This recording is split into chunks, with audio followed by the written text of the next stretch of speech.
this one is for you. Tip number 1 is select a non-quota course.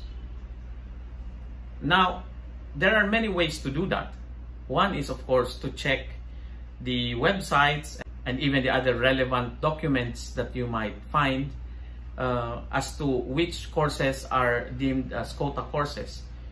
If I'm not mistaken, the form itself would already indicate if that course is quota or not. However, the analytical person would not treat all non-quota courses as the same. There are non-quota courses that are very close to being a quota course, and there are non-quota courses that are really way a lot easier to enter for a variety of reasons.